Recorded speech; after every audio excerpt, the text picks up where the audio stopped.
¿Cómo les va? Van a ver en unos instantes la entrevista con Andrés Farías, cofundador de Talent Network México, y que nos va a explicar eh, cómo se adapta México a esta estrategia de negociación. Esto fue grabado el día lunes 3 de febrero por la mañana y por la tarde, tal cual lo predecía Andrés en la entrevista. La forma de negociar de Trump llevó a que por la tarde hiciera una concesión por un mes y las negociaciones siguen. Así que quería hacer primero esta aclaración para que se entienda la entrevista, que puedan aprovechar eh, todos los conceptos que saca también por la oportunidad que tiene para América del Sur hoy esta situación y las posibilidades de negocio que hay con México. Y por último, ese mismo día, el día 3 de febrero, hubo un corte masivo de electricidad en toda la ciudad y al día siguiente estuve en Buenos Aires y también hubo un corte grande, así que era para comentarles que faltó una partecita al final en la despedida, pero no deja de ser una de las mejores formas de empezar el 2025, escuchar esta entrevista que está llena de conceptos, llena de consejos y de una generosidad por parte del entrevistado que aquellos que necesitamos tomar decisiones vamos a saber aprovechar. Ojalá disfruten esta entrevista tanto como lo hice yo. Y en digestión nos gusta traer información de primera mano. Y hace un mes tuve la suerte y el agrado de coincidir en una red profesional con una persona muy interesante, una persona de los negocios, y pactamos tener una reunión de caballeros y luego fue tan interesante que yo dije, yo tengo que entrevistar a esta persona porque los oyentes tienen que escuchar de primera mano sin saber que en su país íbamos a arrancar un lunes con tantas novedades. Estamos hablando de un profesional que está en México y estamos grabando esto el día lunes 3 de febrero, día donde se anuncian las medidas de Trump que afectan los aranceles de México y Canadá. Y dije, bueno, vamos a hablar con una persona que tiene expertise de negocio, que tiene seniority, que conoce todo América, incluido Argentina, que conoce Estados Unidos, pero aparte de conocerlo, ha hecho negocios tanto en América como en Europa, y que nadie mejor que él para conocer de primera mano la brecha que hay entre la realidad y las noticias, y aparte que nos cuente cómo es hacer negocios en México. Él es Andrés Faría, es cofundador de Talent Network, que ya nos va a hablar de Talent Network. Lo que me contó a mí no me dejó, no pude dejar de pensar en lo que es pensar una red mundial de esa manera. Es consejero y estratega empresarial y es académico e investigador de negocios, así que gracias Andrés por esta entrevista con Digestión. Muchas gracias a ti, Roberto. Un saludo a toda tu audiencia. Bueno, Andrés, ¿cómo es un lunes 3 de febrero, primer lunes, feriado encima, nos estás atendiendo en un día no laborable, donde parece que Donald Trump se levantó y como primer anuncio se la agarró con México y Canadá y complica los negocios en México y Canadá? ¿Es tan así o la versión ya, o la situación ya venía complicada y esto le pone un condimento? Pues muchas gracias. La pregunta es muy pertinente. Ayuda, yo creo que a hacer una reflexión de quién es Trump y específicamente quiénes son Canadá, digamos, y México. Recuerda que además la está agarrando con Groenlandia, con Panamá, con Colombia por el momento y una pequeña luna de miel con Argentina, gracias al presidente Milei. Sigue siendo un tema populista. Recuerda que el populismo justamente lo crea y lo resalta Donald Trump. Él, una cosa es lo que piensa, una cosa es lo que dice y otra cosa es lo que hace. Eso es una de las personas más incongruentes que lo es. Quiero aclararte que uno de los empleadores más grandes de latinos en Estados Unidos precisamente son todas las industrias de Donald Trump. Es decir, se puede catalogar como un amigo de nosotros, los latinoamericanos. Al mismo tiempo es un estratega de negocios, es un negociador que utiliza uno de los 6 métodos que dice el COVID de ganar-perder. O sea, realmente sí es un bully, es un bully. Como tal, es importante también que todo el mundo aprendamos a defendernos de los bullies, a usarlos de manera positiva. Ujú. Entonces, y además es político. Digamos como que es una mezcla interesante, complicada. Y Sí. como político se basa su poder extraordinario, lo mismo nos pasó aquí en México, un poder extraordinario que está basado en sus votantes. Y sus votantes además tienen un sentimiento, digamos, una idea muy clara. Quisiera poner un pequeño contexto para que todo el mundo empezara a entender la situación que vivimos como mexicanos, que es una situación particular y también como canadienses. El hecho de que lo que te comentaba, el salario promedio en México, digamos, industrial oficial, está en 2.9 dólares la hora y en Estados Unidos esa misma comparativa sea 32 dólares, ocasionó que a partir de 1987, en la firma del GATT, pero del 94 a la fecha, pues es una competencia muy salvaje, los costos, específicamente por mano de obra calificada que tenemos en México. La Ujú. frontera de México comercial y de manufactura realmente no está en la frontera que conocemos, sino está aproximadamente a la mitad de Estados Unidos. Es decir, para un efecto práctico, yo trabajé muchísimos años, tú lo sabes, haciendo baterías, inclusive en Buenos Aires. Y las fábricas de baterías de estas empresas que yo trabajaba, de la mitad de Estados Unidos hacia la frontera, en el periódico yo trabajé, que es casualmente este que te comento, 98% cerraron. Es decir, cientos de miles de trabajadores, compañeros míos que trabajaban en Estados Unidos, perdieron su empleo porque por una lógica de costo, esas fábricas se trasladaron a México. Es A decir, México. hay que entender que el white collar y el blue collar, los trabajadores y administrativos, y lo que rodea una fábrica, ya sabes que el dentista pues vende sus servicios a las personas que trabajan en la fábrica y el tendero, hubo poblaciones enteras que desaparecieron porque toda esa planta industrial en los noventas y en el principio de este siglo se trasladó a México y se sigue trasladando a México con un agravante. China llega con tecnología y otra vez con prácticas no tan leales, me refiero a ecología, Ujú. derechos humanos, etcétera, eh, a competir, que inclusive ese mismo fenómeno nos sucede aquí en México. Gran parte de la franja industrial de México se está sustituyendo por China. Entonces, el primer punto que te quiero decir es que las familias estadounidenses con este tema de libre comercio y el tema de competir ya no tan lealmente, si ustedes vivieran aquí en México, entenderían por qué hay tantísima presión de los sindicalistas y los empleadores en Estados Unidos para que mejoren las condiciones en México. Y eso lleva a reformas laborales presionadas por Estados Unidos para tratar de equilibrar. Bien. Insisto, no todo esto ha sido, digamos, una lucha por los trabajadores en Estados Unidos. También estas ideas woke, este tema de igualdad, que no podemos estar en desacuerdo de que tenemos que tener igualdad, tampoco tenemos que estar en desacuerdo que hay que cuidar el planeta, tampoco tenemos que estar en desacuerdo que tienen que seguirse normas éticas, etcétera. Pero sí considero que Estados Unidos, en este afán de hacerlo todo tan perfecto, misma situación actual que vive Alemania, ha hecho que sus costos sean exorbitantes y no compitan. Entonces, el primer contexto que te quiero decir es que Estados Unidos, las familias americanas han vivido, los votantes, un verdadero drama ocasionado por un tema en México y similar en Canadá. Entonces, los votantes no nos quieren por esa razón. Ujú. A eso te hago para confirmar que entendí bien.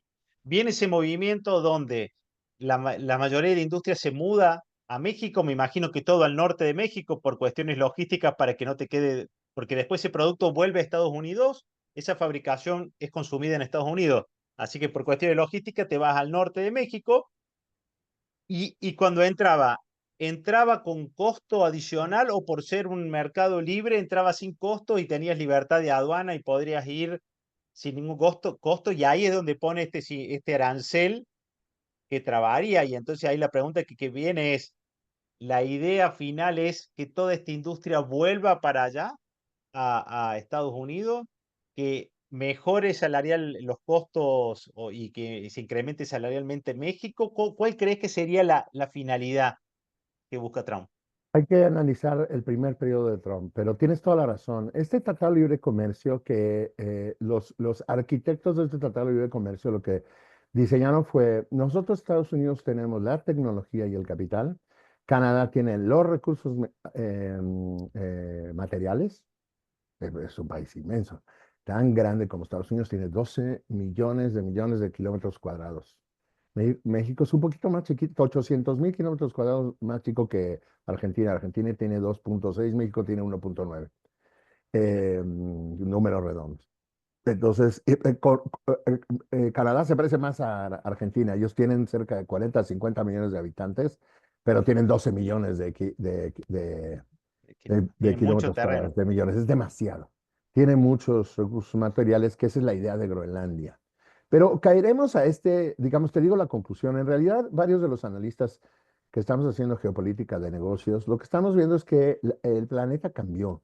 No, no es el más planeta global. Realmente creo que lo que está pasando es que Estados Unidos está dando un paso atrás por temas de costos. Lo estás viendo en las declaraciones de no más OMS, no más ONU. Quieren matarse, mátense. Estamos regresando a principios del siglo XX, es decir, hagan lo que tengan que hacer en Europa y en Asia, ese no es mi problema. Yo quiero América y América seguirá siendo para los americanos. Por eso es todo este lío de Groenlandia, déjamelo a mí.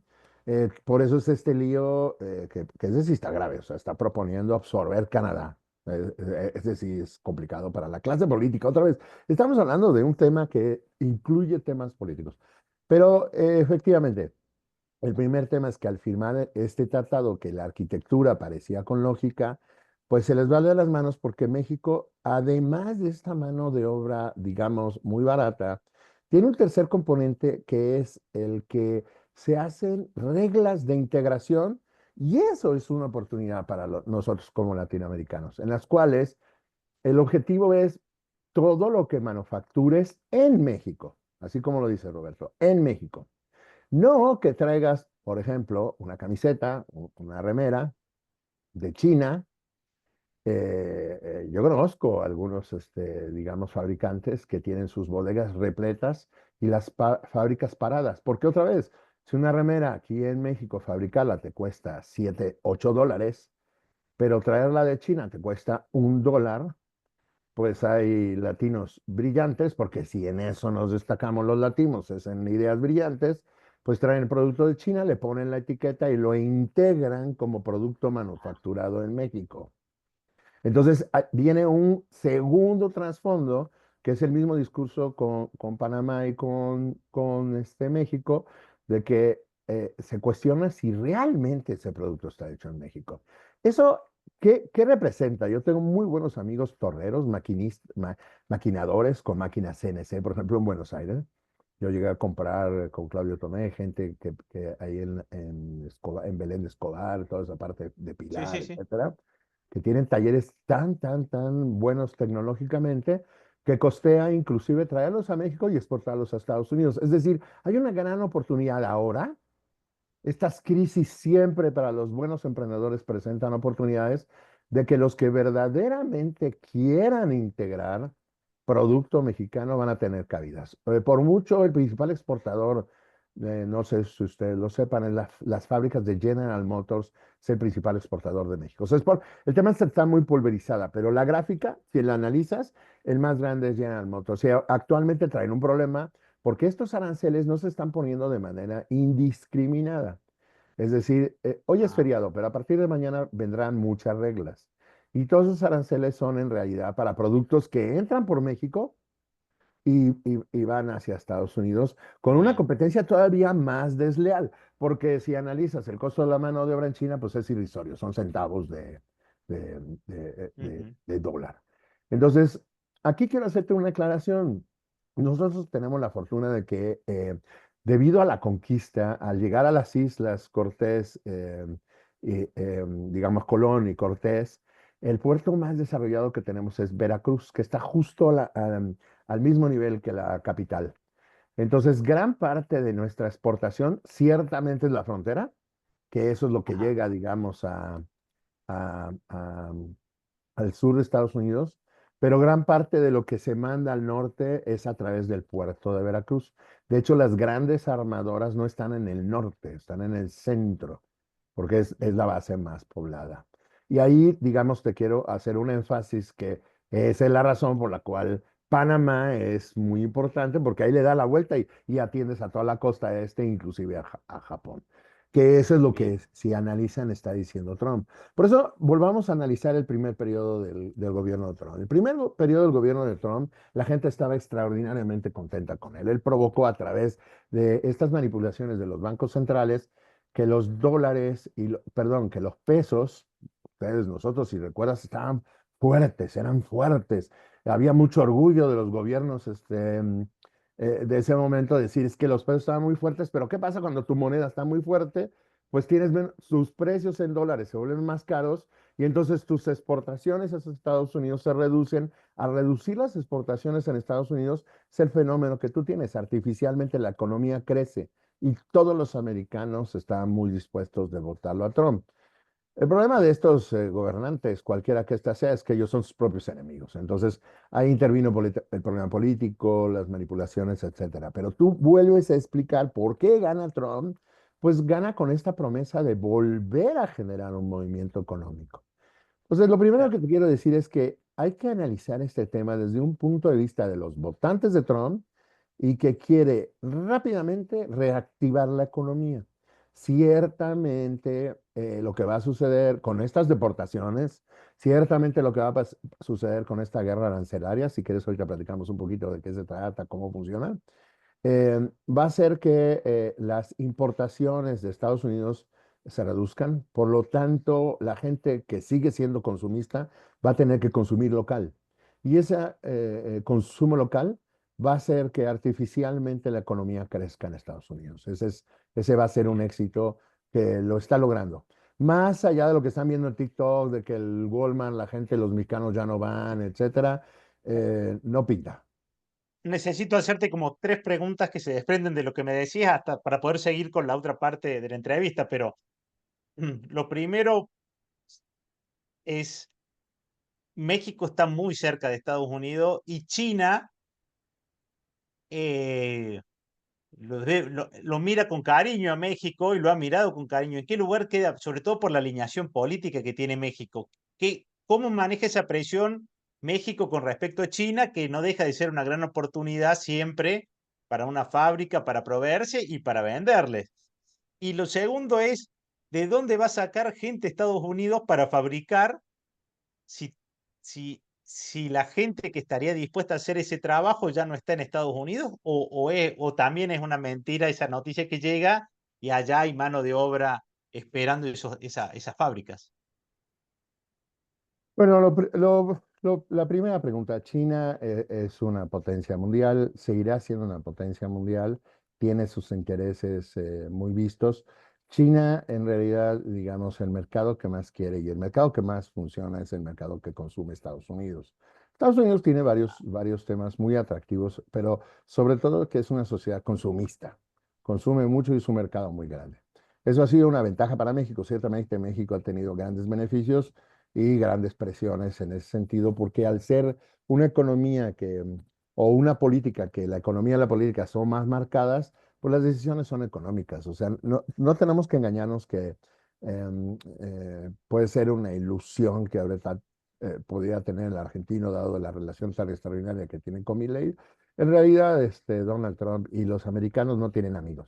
Lo que tienen son intereses, realmente les Claro. gusta mucho este movimiento. Entonces, China seguirá siendo un aliado de México y de todo el planeta. China inclusive le interesaría mucho comercial con Argentina, en el sentido de que China tiene tres problemas fundamentales que también tenemos que aprender a leer. Si bien Estados Unidos no quiere ser globales, nosotros tenemos que seguir teniendo un pensamiento global, sobre todo todos aquellos que nuestros mercados locales nos obligan a salir. Dígase todos, toda Latinoamérica tenemos que salir. Nuestros mercados globales no son tan grandes. Por Una cierto, pregunta antes de que sí, siga. México, por estar dentro del pacto del mercado común con Estados Unidos y Canadá, ¿no tiene limitaciones para comerciar hacia afuera? ¿No tiene un compromiso de preferir ese mercado antes que otros? ¿No tiene una no, obligación de ese tipo? No. Bien. no. Mira, ahorita estoy buscando qué acuerdos comerciales tiene México con Argentina, pero yo recuerdo al menos dos. El tema está que Argentina ha hecho estas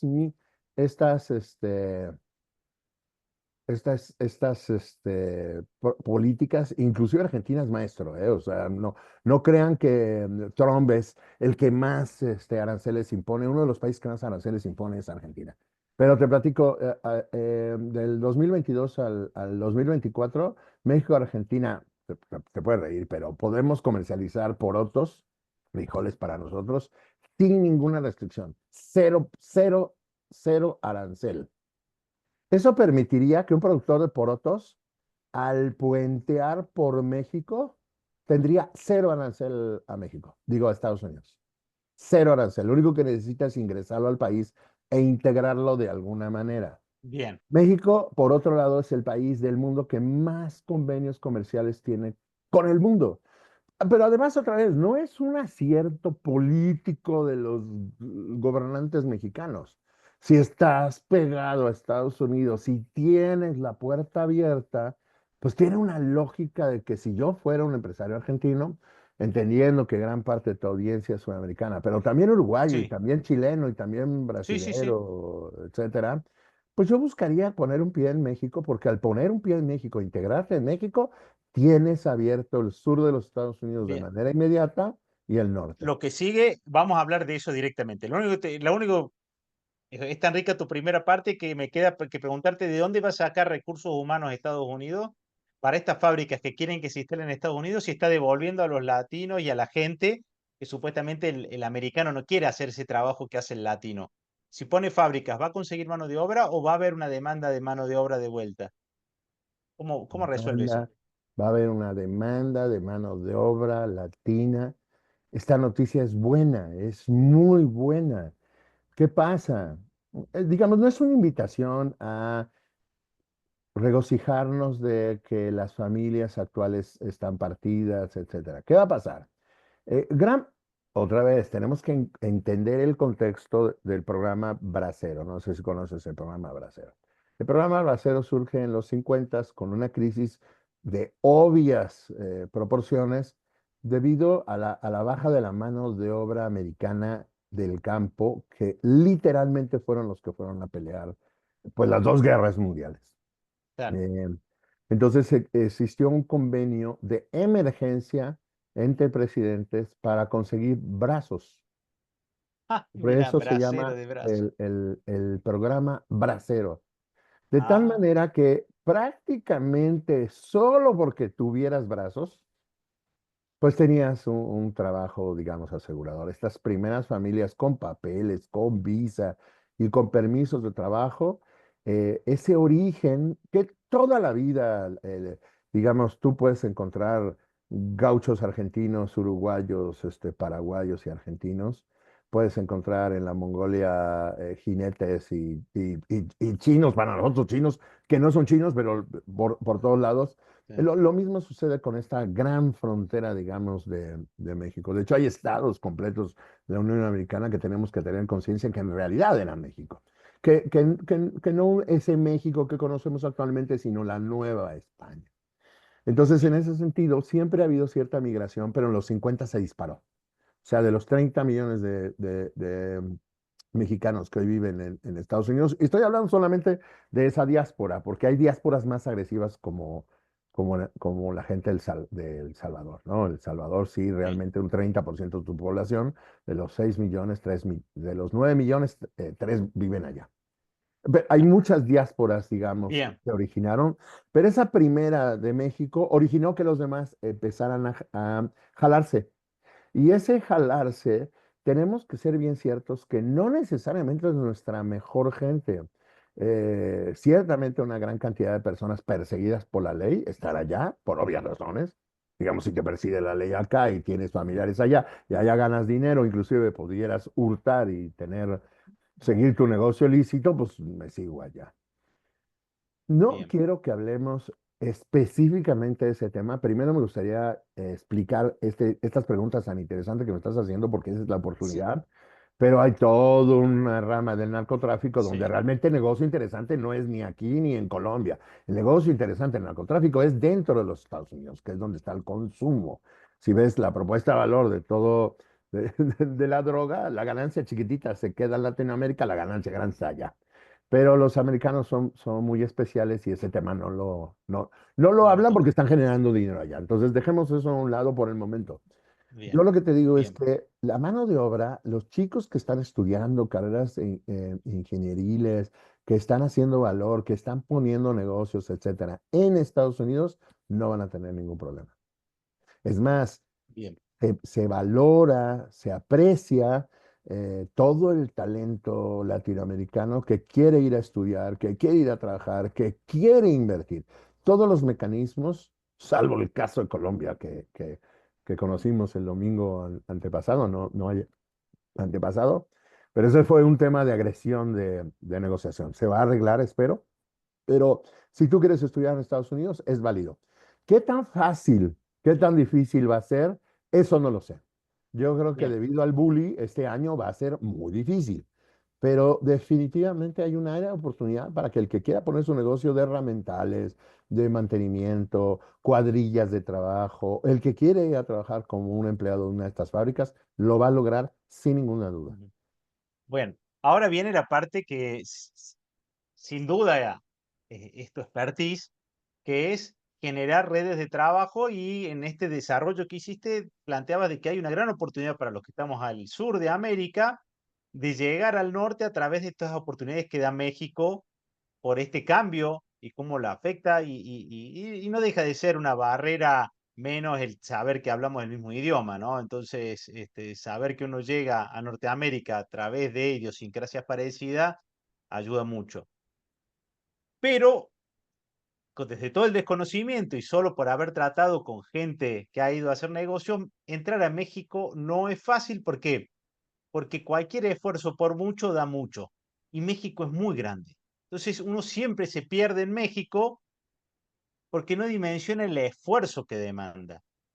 Gestionar en México, si bien podemos hablar, queda lejos, o sea, es casi unas horas menos que llegar a Estados Unidos, las distancias son grandes, no es lo mismo en la costa que en el centro, Ciudad de México es un infierno de gente como... Entonces, uno dice, México nos queda cerca, pero en los hechos es una maratón, no es una sprint de cien metros. ¿Cómo podrías ayudar a alguien que está pensando y se entusiasma con tu idea? ¿Cuáles son los comunes errores que alguien comete cuando quiere entrar a México o hacer negocios en México? Primero que nada, quiero comentarte que hacer negocios en Latinoamérica no es fácil, inclusive para los ingleses. A mí que me Ah, tocó ser expatriado en el bellísimo Buenos Aires, en Sao Paulo, en Medellín, eh, en latinos somos un ser extraordinariamente amistoso, extraordinariamente agresivo. Este tema de la dominación española y el ser ladinos, inteligentes, truchas, truchas de- escurridizas, sí, sí, sí. es difícil de entender y cada uno tenemos nuestras diversas, digamos, particularidades. Es decir, yo recuerdo anécdotas de piso, de piso, en Buenos Aires, en Sao Paulo y en la Ciudad de México, donde literalmente si te duermes te pasan por encima. Digamos, estoy hablando latino. Entonces es difícil llegar a cualquier lugar, ya inclusive como latino. No es un Suiza, no es un Inglaterra donde llegas, pagas tus permisos, abres la cortina y si hiciste todo bien, operas, pues llegará un inspector mal encarado, un enemigo, una demanda, casualmente llegará el sindicato, en México además te cobrarán el piso. Entonces, la primera recomendación y el primer error que cometemos los que vamos con el pecho descubierto a descubrir las Américas es que no deberíamos descubrir lo que ya está descubierto, que ya tiene una impronta. Por lo mismo, yo sí recomiendo que en todos los casos, si no una asociación, busques soft landing, alguna, digamos, empresa que se dedique profesionalmente a evitar estos detalles. Yo recuerdo cuando yo fui gerente de esta planta de baterías, una señora gestora que se dedicaba específicamente a eso en Buenos Aires, nos hizo a mi esposa y a mí la vida más fácil. nos llevó a Claro. los kinders, nos enseñó cómo sacar el documento nacional de identidad, nos enseñó cómo sacar la licencia de conducir y cómo hacer un contrato de una casa. Nosotros no teníamos, cuando veíamos 4 ambientes y no sabíamos ni qué era un ambiente, entonces ya desde el español, que es un español diferente, y estoy hablando Buenos Aires, Colombia y México, que son parecidísimos, realmente sí es importante que te alíes con un natural de Ujú. cualquier naturaleza, digamos, un gestor, una empresa de soft landing, el mismo gobierno también, acercarse y hacer las cosas bien. Entonces, la primera Bien. cosa que yo creo que es un error es tratar de venir solo y tratar de pensar que somos iguales. No somos, no, punto. Somos extremadamente diferentes. Hacemos si ven, somos estos latinos, dicharacheros, afables, hay que tener mucho cuidado. Yo aprendí una cosa, los italianos en Buenos Aires, y hasta la fecha Sí. sigo teniendo muchos nexos con muchas compañías italianas. Ellos dicen, hay que empezar con abogados para terminar como amigos. Y el latino es muy, hagamos algo, somos Sí, amigos, sí, sí, y sí. a él luego vemos y entonces terminamos al revés, terminamos con abogados. Entonces, la segunda recomendación es que sí hay que atenerse a las leyes y hay que tener una muy buena asesoría, pues para protegerse. La tercera cosa es que hay que analizar nuestro sector y hay que analizar la competencia, porque México per se ya es un mercado extraordinario. Somos entre la 12ª y la 16ª economía muy grande, tenemos 32.000 millones, 2.000 millones de dólares. Es importante la economía mexicana. No hemos hablado de lo que representa una guerra arancelaria, eso lo dejamos si quieres para un tercer segmento, pero Ujú. México tiene 130 millones de habitantes y por cierto, hay tratados en los cuales no todo México participa, pero hay un tratado de Puebla a Panamá donde también hay aranceles cero. Y todo Centroamérica, quiero decirte que tiene 130 millones de habitantes. Todo Centroamérica, a nivel de Panamá a Belice, Guatemala, estás hablando que es otro México. Entonces, digamos, la parte de Centroamérica, por eso muchos europeos en realidad nosotros nos ven como centroamericanos. Nosotros Claro. queremos pegarnos a Estados Unidos, pero Al pues, norte. somos más parecidos a Centroamérica. Ese es otro Mercosur, digamos, son 230 millones de habitantes. Entonces, los análisis además, pues está Brasil, o sea, Brasil per se es un gigante. Pero otra vez, al ser un gigante, yo te puedo contar cientos de anécdotas de que viviendo en Buenos Aires, tuve que viajar a Brasil para entender el cerebro y la forma de hacer negocio en Brasil, porque es Ujú. literal otro planeta. Entonces, nosotros como sudamericanos, como latinoamericanos, tenemos al menos 3 polos de crecimiento previos a Estados Unidos, que son, Brasil lo pondría en segundo lugar, pero México, Centroamérica como un primer lugar, donde inclusive podrías empezar a hacer pininos en Centroamérica. O sea, también no es tan innecesario venir directo a México. Y hay un tercer componente, Centroamérica lo pones como Panamá, en Guatemala. términos de desarrollo, en términos de clima de negocios, Consumen el encontrás lo. mismo pan Bimbo, o sea, comen lo mismo, etcétera.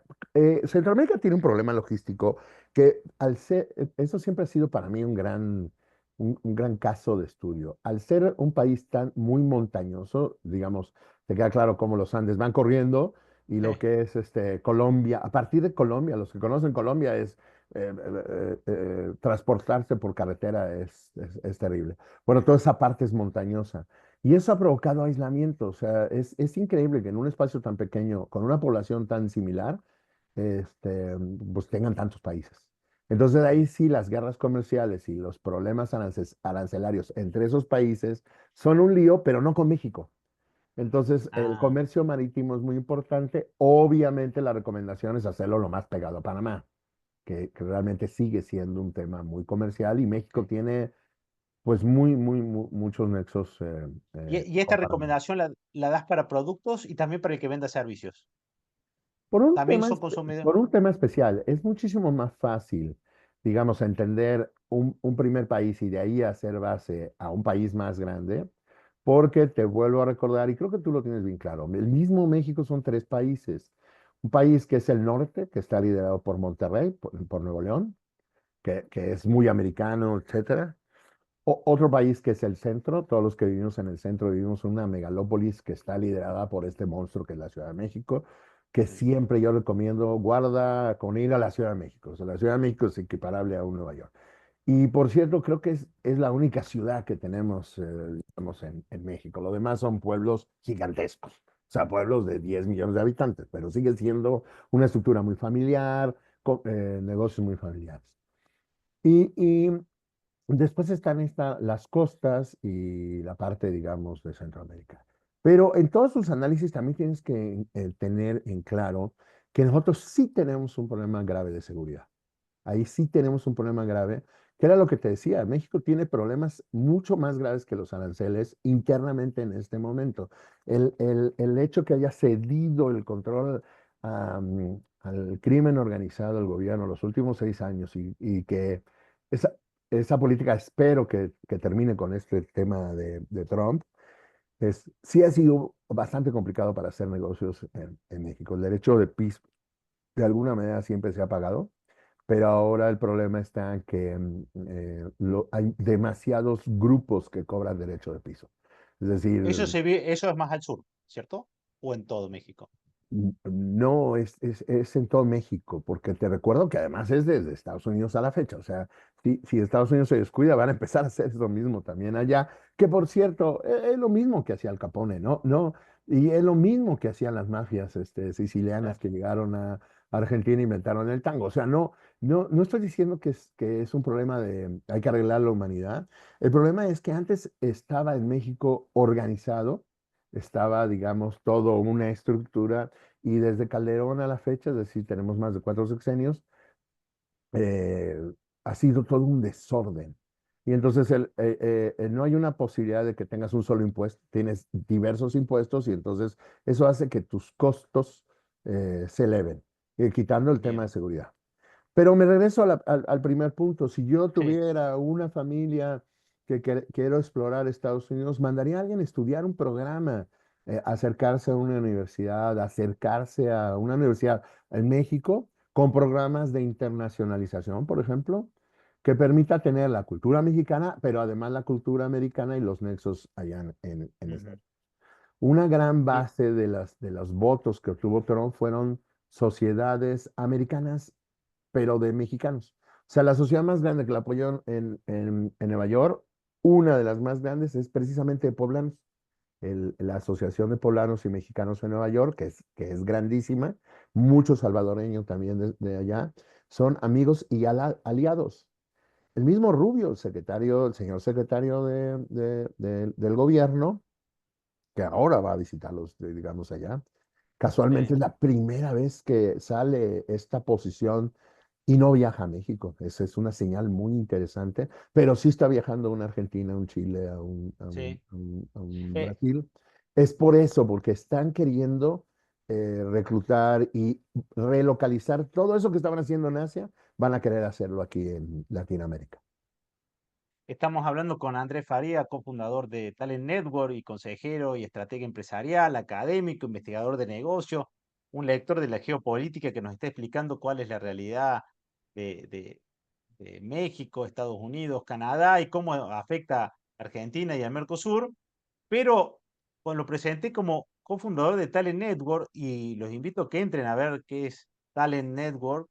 Y es todo un mundo de oportunidades de generar conexiones con sponsors de todo el mundo. La verdad, tenés en distintas sedes, tenés multinacionales que te sponsorizan, que habrá que ver cómo te van a atender esos interlocutores este año, y generás estos eventos que son clase mundial.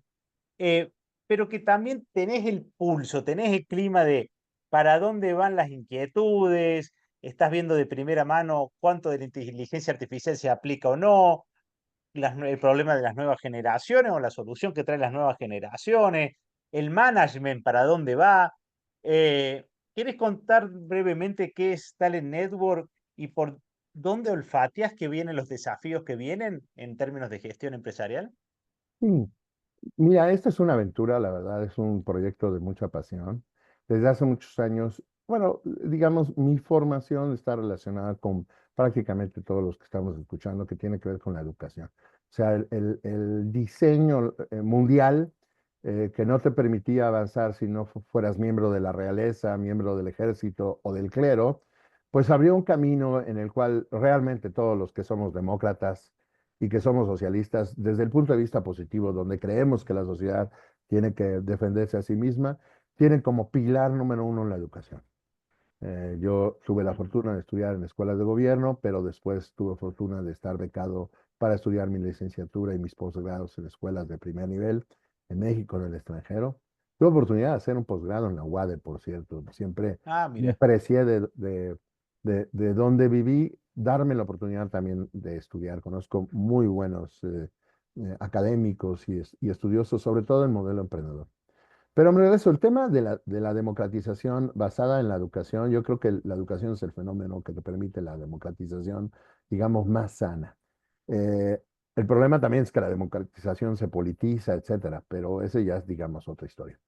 Entonces, yo descubrí que a través de la eh, formación de competencias, que entendemos que las competencias son los conocimientos, pero también las habilidades y también los valores, es decir, esos tres te suman eso multiplicado por tu actitud, pues te da la competencia, ¿no? O sea, puedes tener, yo he visto casos de chicos que no tienen tantísimos conocimientos, habilidades aceptables, valores óptimos, pero una actitud de 10 y van y la claro. rompen en cualquier lado.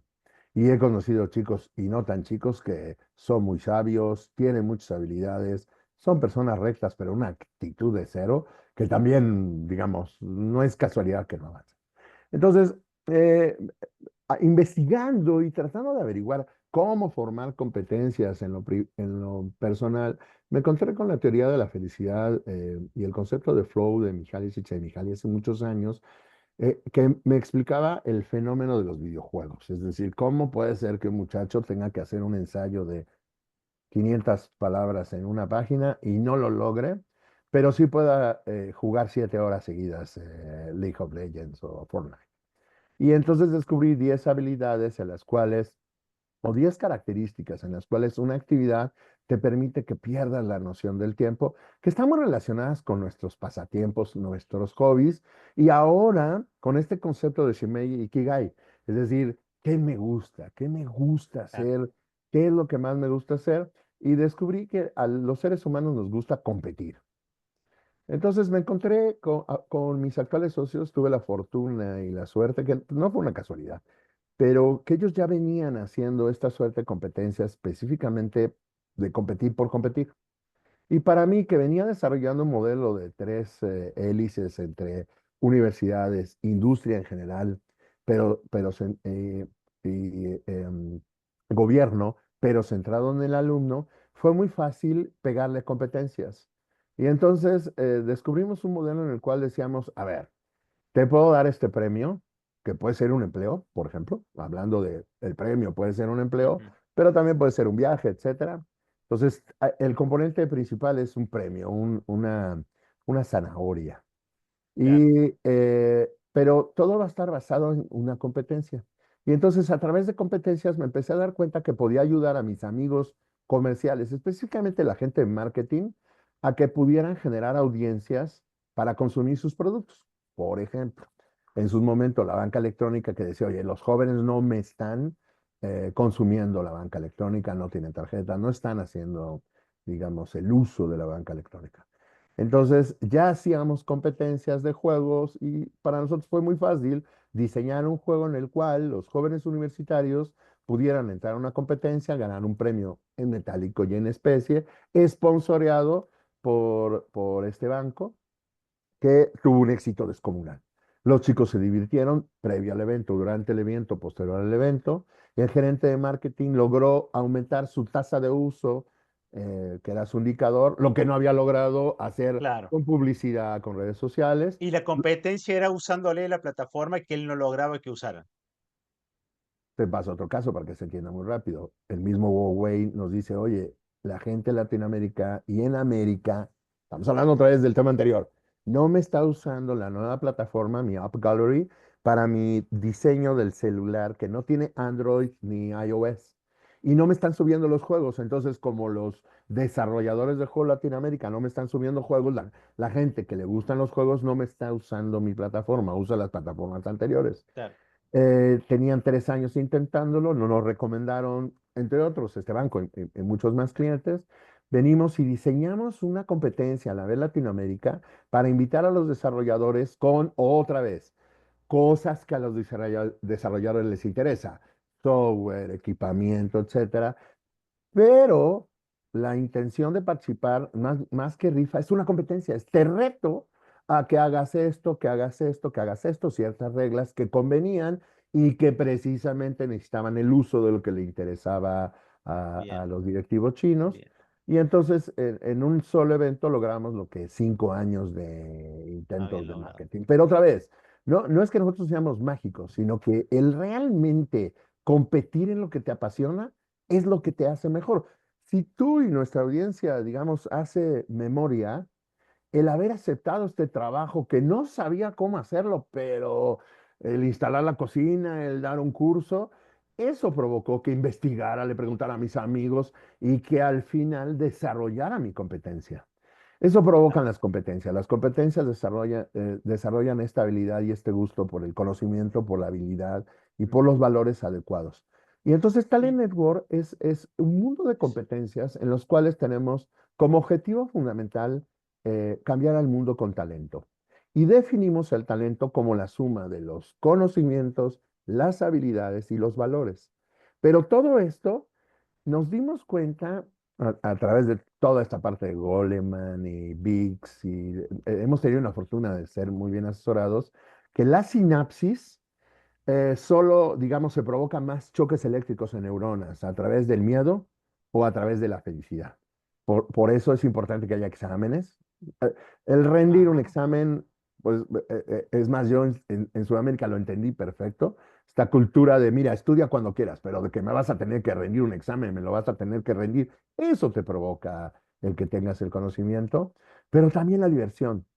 El estudiar claro, con amigos, el reírte, el tomar mate y leer un libro hasta la madrugada para entenderlo, eso te provoca sinapsis. Entonces nuestros eventos son eventos lúdicos en los cuales tienes competencias y al mismo tiempo tienes una sesión de baile, un videojuego, un DJ bien, y tienes que tener risa, competencia y esfuerzo.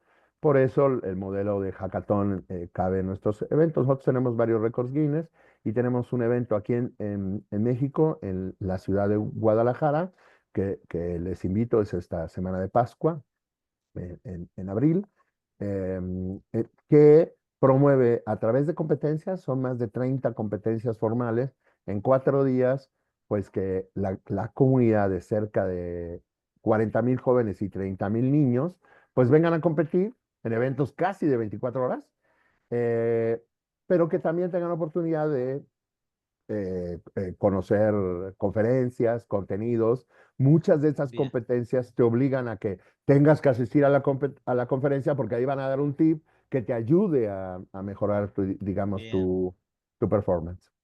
A ver, para poder visualizarlo, va un joven 4 días sabiendo que a lo mejor por la adrenalina, por la diversión, por las actividades auspiciadas, todos esos espacios recontra vendidos con auspiciante, eh, puede llegar a pasar 4 días jugando y divirtiéndose, compitiendo para empresa, plataforma, y de ahí también el concepto de network, o sea, el nivel de redes, conocimientos, contacto y lo que va a vivir, lo va a dejar probablemente en un escalón distinto post evento.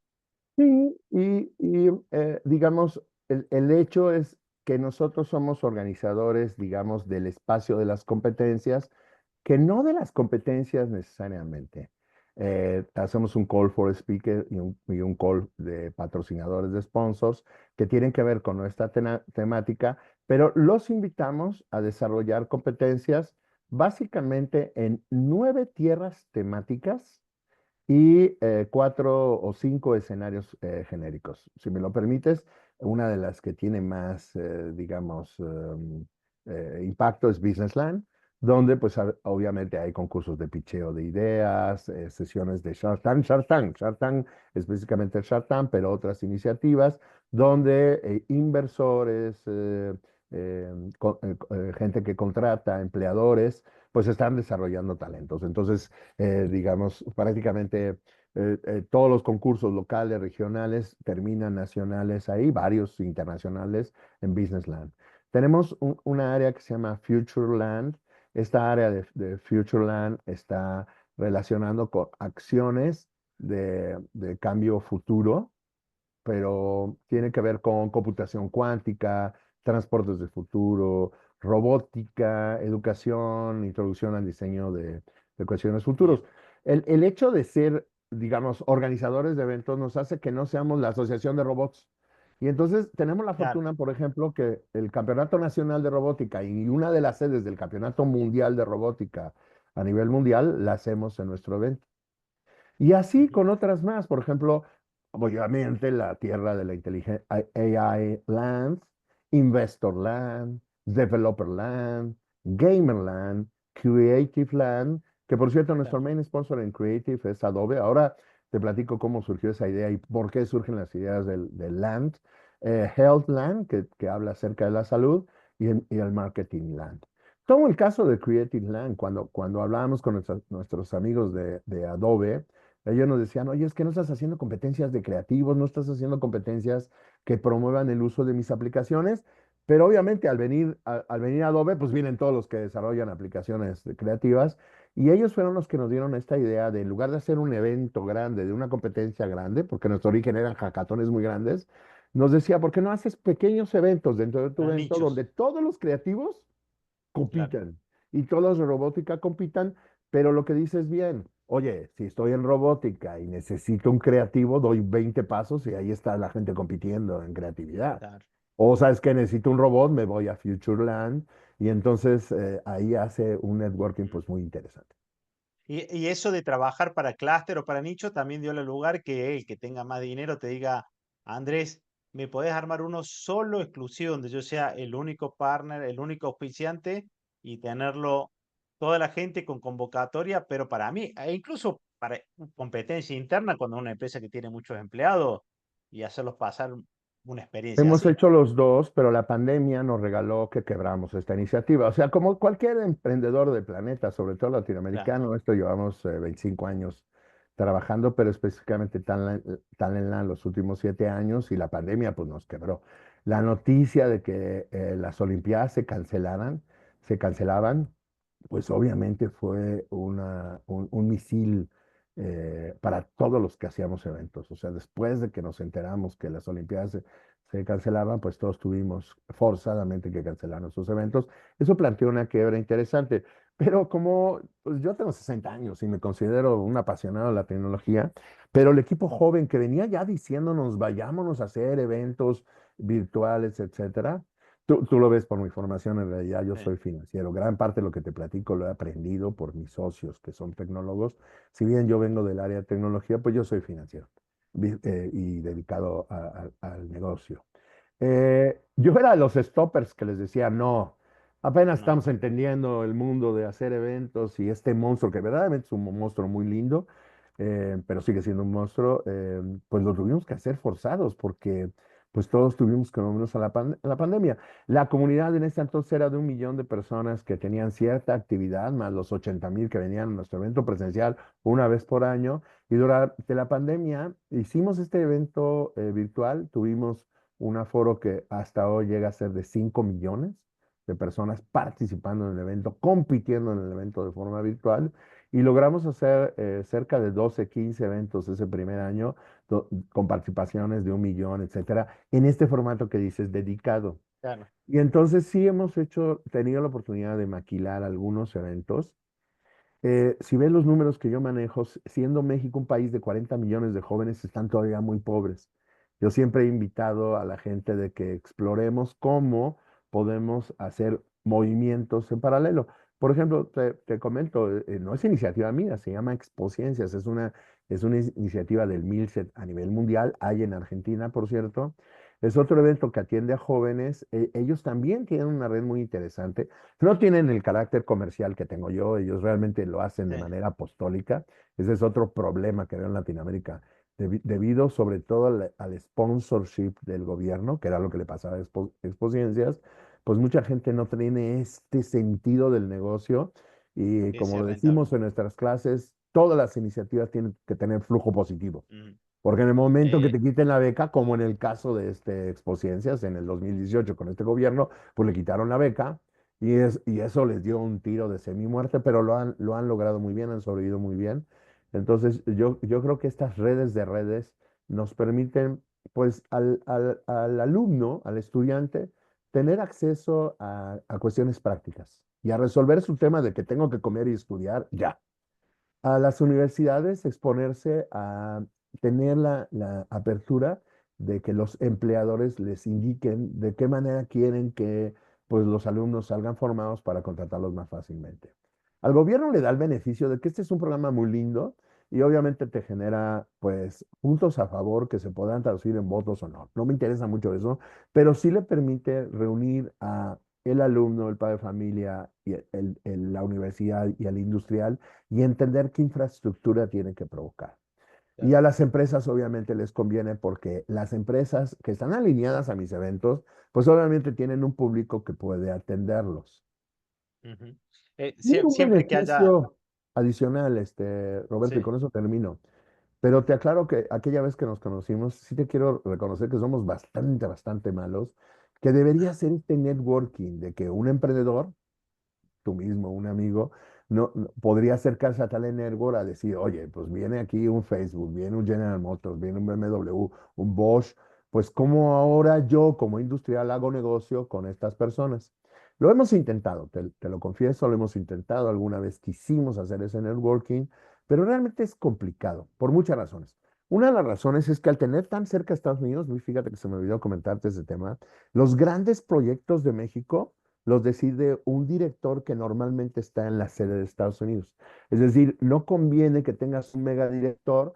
Creo que es el mismo fenómeno que yo vi en Sudamérica. Hay veces que el director de la filial o está en Buenos Aires o está en Sao Paulo, pero no tienen uno en cada uno de esos no. lugares. Inclusive Colombia, Venezuela, se le reporta a Sao Paulo, por ejemplo, y etcétera. Entonces, esa es otra desventaja que gran parte de los negocios de las empresas grandototas en México no se compran en México, se compran en el norte de Estados Unidos, ahí están sus corporativos. Bien. Pero no me rindo, o sea, sigue siendo una intención de invitar al industrial Sí. a que venga a ver cómo puede hacer negocios con Talent Network. Y quizá no, sí, ya vale mucho lo que genera como ecosistema que haya alguien que agrupe Estado, privados y conocimiento en un mismo lugar. Siempre salen cosas buenas y eso está probado.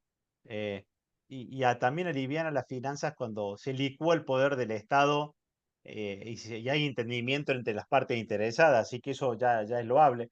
Y a veces, y eso uno lo aprende en Latinoamérica, no hay que ir por las grandototas siempre porque uno demora mucho y a lo mejor el mismo negocio lo hace con dos medianas y las cosas fluyen en ese sentido. Así que siempre uno se entretiene en el camino.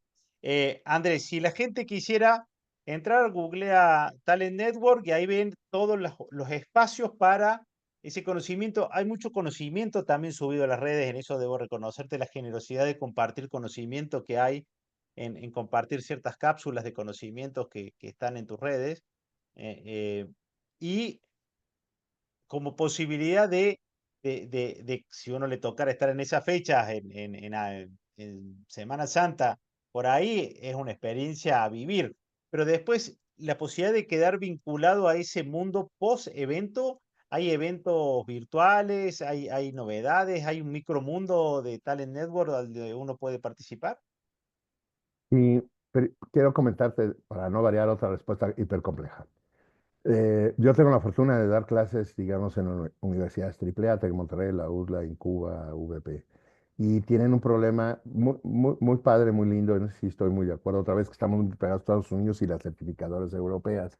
Y por el tema de derechos de autor, ya no es posible que tomes un artículo, yo daba clase el siglo pasado y tomaba un artículo de Porter, de Kotler, de algún autor, se los daba a mis alumnos para que hicieran un resumen. Entonces, por necesidad, ¿qué pasa? Que la universidad se puede meter en problemas graves de derechos de autor. De copyright. Entonces, la recomendación que nos hicieron este siglo, y la verdad, eso vino a forzarme, pero ahora lo hago con muchísimo gusto, fue, a ver, tú como profesor, lo que sí puedes hacer es hacer un artículo de investigación. Encontré el LinkedIn como la fuente del blog que me permite, si yo quiero hablarle a mis estudiantes de un tema, ir a hacer un artículo, ponerle fuentes, ponerle referencias, y el artículo que ya cumple con los lineamientos que puede ser auditado, al haberlo escrito yo, me permite a mí ahora sí darle una copia a los alumnos.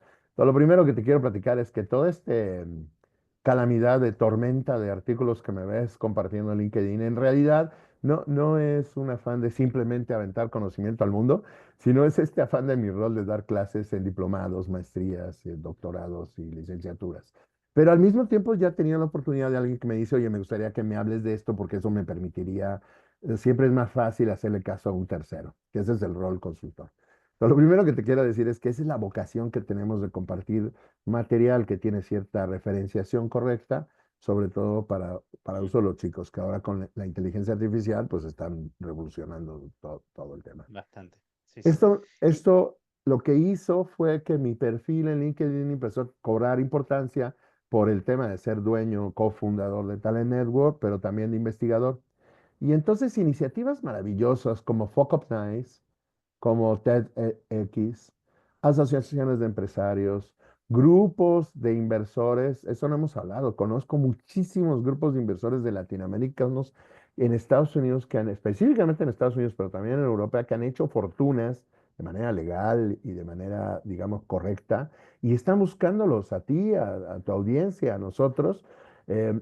Pasa que mucha gente que tiene capital a veces no tiene ideas. Entonces está buscando para poder hacer un landing y explorar. Latinoamérica sigue siendo un mercado muy grande y ellos, pues que ya tienen copado ya en Estados Unidos, pues ven oportunidades de aterrizar en estos países. Entonces la red de Talent Network no se concentra solo en los eventos de talent, sino hay una gran cantidad de eventos en México que son prácticamente los mismos que hay en Buenos Aires. Por eso mi recomendación siempre es, si quieres conocer un ecosistema, digamos, en un país, conoce tu ecosistema, asiste a las reuniones, a las charlas, a las pláticas, y ahí vas a ver otros empresarios que están haciendo lo mismo, pero con suerte, yo, todas las personas que he conocido, ejemplo, conozco una asociación de mexicanos que trabajan en Hollywood, como diseñadores, animadores, etcétera, que tienen posibilidades económicas fuertes y que están buscando empresas latinoamericanas para que como asociación invertir con ellos. Esta asociación que te platiqué de poblanos en Nueva York, la misma historia, gente en Filadelfia, etcétera. Pues todos ellos los conocí a través de que ando de chismoso, ando en el chisme en cualquier evento. Justamente recientemente acabamos de inaugurar en una de las universidades este ciclo de experiencias de Fuck Up Night, donde tres emprendedores vienen a contar una historia de terror. Se me prendió la fábrica, quebré, etcétera. sí, Pero sí, cómo sí. eso al final les provocó el que hoy estén bien. Entonces, Bien, mi primera recomendación es para ir y muchos de estos movimientos, por cierto, son internacionales. FOCOP es internacional, nosotros somos internacionales. Entonces, si tienes oportunidad de asistir ahí en tu localidad a uno de estos movimientos que en esencia son pequeñitos, ellos mismos te van a llevar con sus pares en otros países, etcétera, y y eso va a uno va provocar, escalando así. vas escalando. En mi Bien, caso, pues tú me conoces, yo tengo una vocación de tratar de ayudar porque todo lo que te he dicho no lo hemos construido solo. Todo lo que te he dicho lo hemos hecho con algún aliado que más bien nos ha convencido. O sea, nosotros no somos expertos en criptomonedas, ni en banca, ni nada de eso. Necesitamos a alguien que sea experto. Lo que sí somos expertos en generar un ecosistema, una comunidad. Yo siempre bien. les he dicho, Talent Network es como alguien que hace un asado, pero no pone ni la carne, ni el asador, ni la casa, pero tiene tantos amigos que convence a uno, convence al otro y provoca que haya relaciones que al final pues detonen valor. Exacto.